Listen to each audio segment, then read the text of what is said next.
Sur la façon de contrer l'épidémie, Alexandra Orion-Caude, généticienne, nous a rejoint. Alexandra Orion-Caude, merci d'être en direct avec nous sur RT France. Alors, les tours de vis sanitaires se multiplient dans le monde, mais aussi en France. Est-ce qu'il était temps? Est-ce qu'on en fait trop? Est-ce que ce sont des mesures disproportionnées selon vous? Votre sujet montre que déjà la France, c'est bien un grand mot puisqu'il y a une diversité des territoires qui fait qu'effectivement, typiquement la Guadeloupe est confrontée à une réalité autre que celle que nous vivons en métropole. Et ce qui est intéressant, c'est quand même de se dire que on est arrivé à un stade où c'est l'heure des bilans. Alors, à part en Guadeloupe, où visiblement ça commence, on est quand même à l'heure des bilans, c'est-à-dire qu'on est à la fin de l'épidémie, qu'on a vu qu'on n'a pas eu d'excès de mortalité en Europe entre les 0 et 65 ans, qu'on n'a pas eu d'excès de mortalité des 0 à 110 ans dans plein de pays, comme l'Autriche, l'Allemagne, le Danemark, la Norvège, enfin. Mais pourquoi ça ne pourrait pas repartir finalement? Pourquoi vous nous dites qu'on est en fin d'épidémie? Ça pourrait pas repartir selon vous? Alors,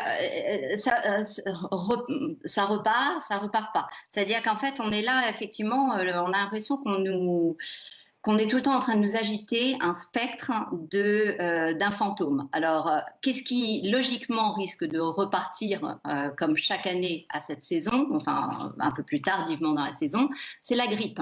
Est-ce que vous parlez beaucoup de la grippe alors qu'on sait maintenant que, finalement, en termes de létalité, on arrive à des pourcentages qui sont très proches de celui de la grippe. C'est là où il y a, vous voyez, toute une espèce de disproportion que je vois entre l'état des choses, l'état des chiffres, l'état du danger sanitaire, comme vous dites, et puis ce que nous vivons, ce qu'on nous fait vivre, notamment par le port du masque dans un bon nombre de régions maintenant. Justement, ce port du masque, est-ce que vous le préconisez, vous, pour ceux qui savent l'utiliser? C'est bien cela, parce que c'est vrai, parfois, on porte nos mains au visage. Alors, c'est quoi un usage intelligent du masque, finalement?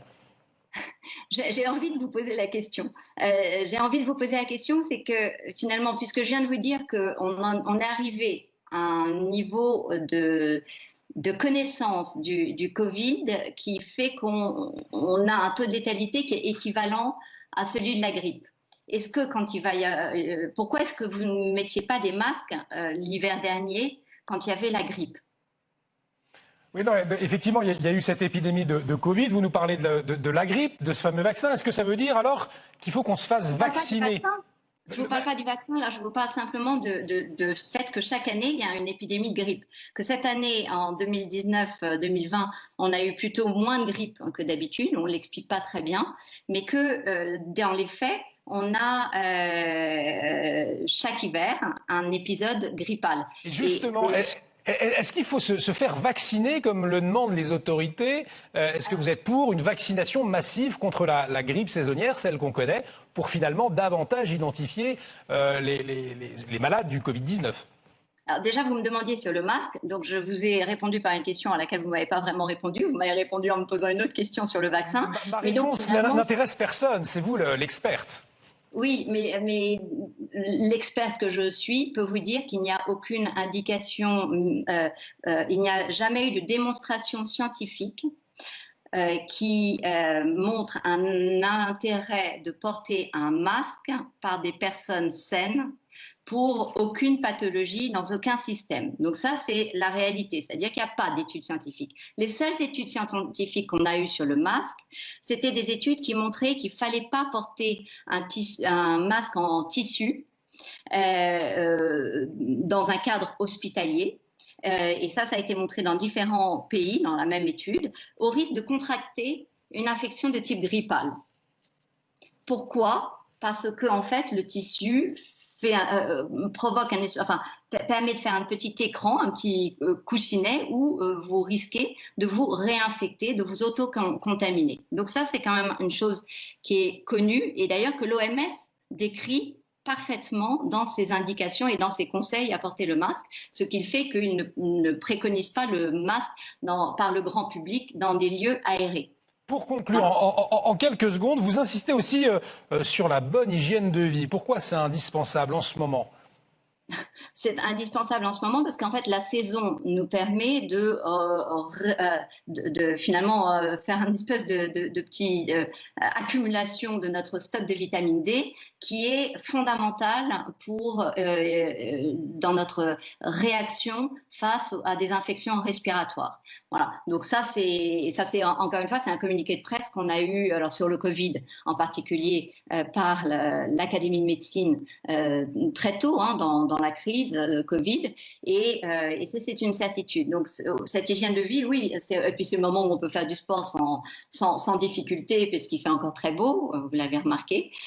Donc c'est le moment où on peut remettre notre système d'attaque pour des périodes un petit peu plus froides et où plus de virus circulent, et notamment celui de la grippe et puis celui du Covid qui va forcément continuer à circuler. La question qu'on peut se poser, c'est est-ce qu'il faut continuer à distinguer la grippe du Covid ou est-ce qu'on peut désormais traiter l'entité grippale, Covid, grippe, ce qui me semblerait plus judicieux compte tenu de ce qu'on connaît, encore une fois, de la létalité du Covid. Donc ça, c'est un aspect. Après, sur l'aspect vaccin, intérêt ou non de... En quelques mots pour conclure, il nous reste assez peu de temps. Alors, vacciner, je vois que toutes les indications sont au vert en disant foncez, vous vaccinez, braves gens, contre la grippe cette année. C'est un point que j'ai appelé à discuter il y a déjà quelques mois. Pourquoi? Parce que la seule étude dont je dispose est une étude où ils ont pris 3000 personnes qu'ils ont vaccinées contre la grippe, 3000 personnes qu'ils n'ont pas vacciné contre la grippe. Et dans le lot de ceux qui étaient vaccinés, ils ont pu constater une augmentation des infections respiratoires d'une façon générale, et notamment des infections respiratoires dues au coronavirus. Alors, ce n'était pas la Covid-19, mais ça en était d'autres.